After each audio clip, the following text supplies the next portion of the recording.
একবার একটা শিয়াল খিদার জ্বালায় বাঘের গুহা থেকে খাবার চুরি করতে চেয়েছিল। বেটা বাঘ কোথায় খাবার রেখে গেছে তার তালাশ করি। খিদার জ্বালাই আর বাঁচি না। যাই, গুহার ভিতরে যাই। বাঘ বেটার দেখতে পারার আগে খাবার খেয়ে ফেলি।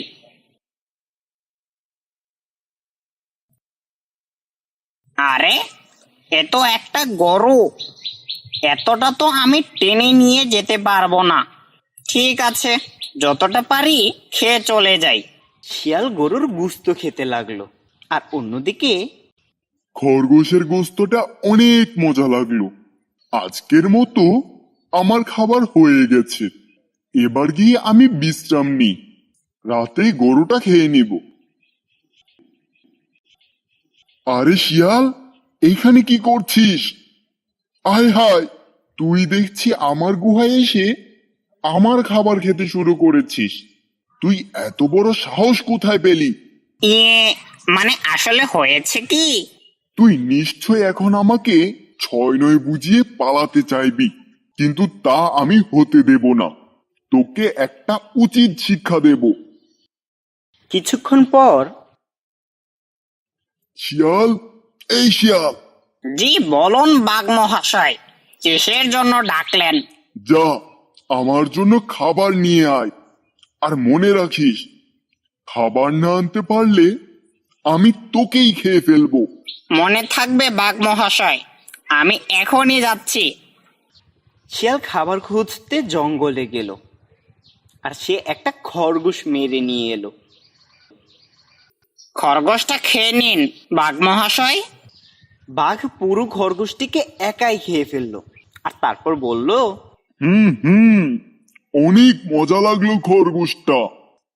আহ, অনেক মজার খরগোশ। ওইদিকে সে খরগোশ খায় আর আমি এদিকে না খেয়ে কাটি। কি আর করার আছে, আজকের দিনটা পানি খেয়ে কাটিয়ে দিই। পরদিন বাঘ আবার শিয়ালকে ভয় দেখায়, আর শিয়ালকে খাবার নিয়ে আসতে বলে। হাই রে কপাল, বাঘের খাবার চুরি করতে গিয়ে ধরা পড়লাম। এবার যদি বাঘের কথা না মানি, তাহলে বাঘ আমাকে জঙ্গলের যে কোনো জায়গা থেকে খুঁজে বের করে মেরে ফেলবে। আর বনের চারদিকে যে পরিমাণ পানি বেড়েছে, জঙ্গল ছেড়ে পালিয়ে অন্য জায়গাতেও যেতে পারবো না। হাহ, কি যে করি। শিয়াল অনেকটা পথ যাওয়ার পর দুটো জেব্রার বাচ্চা দেখতে পেল, আর সে তাদের কাছে গিয়ে বলল, আরে ছোট্ট ছানারা, ওইদিকে তো ভালো ভালো কচি ঘাস রেখে তোমরা কিসের শুকনো ঘাস খেয়ে চলেছ? আমার সাথে চলো, আমি তোমাদের কচি ঘাসের কাছে নিয়ে যাব। মানে আসলে হয়েছে কি? শিয়াল তার ফন্দিতে কাজ হচ্ছে না দেখে আরেকটা ফন্দি আঁকতে শুরু করলো। তোমরা কি জানো, জঙ্গলে তোমরাই একমাত্র সাদা কালো আছো, আর বাকি সবাই রঙিন হয়ে গেছে কেন? মানে তোমরা সাদা কালো প্রাচীন যুগের মতো চিন্তা করো, কিন্তু সবকিছু এখন রঙিন ও আধুনিক হয়ে গিয়েছে। জঙ্গলেও এখন কোনো ভয় নেই। বিশ্বাস না হলে চলো আমার সাথে। শিয়াল ফন্দি এঁটে জেব্রা দুটোকে মেরে বাঘের কাছে নিয়ে যেতে চলল, আর সে মনে মনে ভাবলো, আজকে দুটো শিকার করেছি, আজ হয়তো কিছু খাওয়া যাবে। বাঘ মহাশয়, এই নিন। বাঘ দুটো জেব্রা একাই খেয়ে ফেললো, আর শিয়ালকে বলল,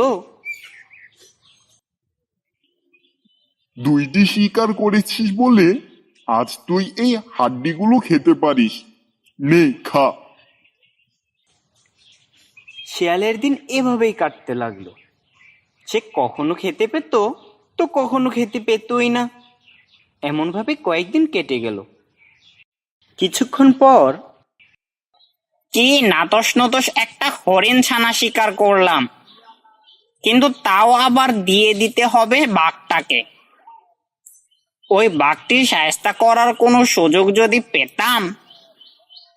শিয়াল এসব ভাবতে ভাবতে যেতে লাগলো, আর সামনে গিয়ে সে একটা মরা বিষাক্ত সাপ দেখতে পেল। ওই তো একটা সাপ মরে পড়ে আছে। সাপটি অনেক বিষাক্ত। আমি খেলে আমি মরে যাব, নইলে খাওয়ার চিন্তা করতাম, কিন্তু এখন আমি খেতে পারবো না। এ কথা বলে যেই না সে যেতে লাগলো, তখনই সে বলে উঠল, আইডিয়া!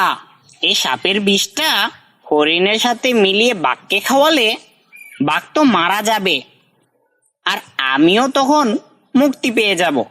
হ্যাঁ, সাপের বিষটা হরিণের মাংসের সাথে মিশিয়ে নিই, তারপর এটা বাঘকে খাওয়াবো। শিয়াল হরিণের মাংসের সাথে সাপের বিষ মিশিয়ে দিল আর সেটা বাঘের কাছে নিয়ে গেল। বাঘ মহাশয়, এই নিন নাতস নতস হরিণ ছানা। বাঘ পুরোটা হরিণের গুস্ত একাই খেয়ে সাফার করে দিল আর খাবার শেষে বিশ্রাম নিতে শুরু করলো। কিছুক্ষণ পর শোন শিয়াল, আমার শরীরটা ভালো লাগছে না, আমি একটু ঘুমাবো, আর ঘুম থেকে উঠে যেন আমি সুস্বাদু খাবার পাই, নইলে আমি তোকেই খাবো। দুষ্টু বাঘ, তুই আমাকে অনেক শাসিয়েছিস, কিন্তু আজ তার অবসান হলো। আমি তোর খাবারে বিষ মিশিয়েছিলাম, এই জন্যই তুই এখন মারা যাচ্ছিস।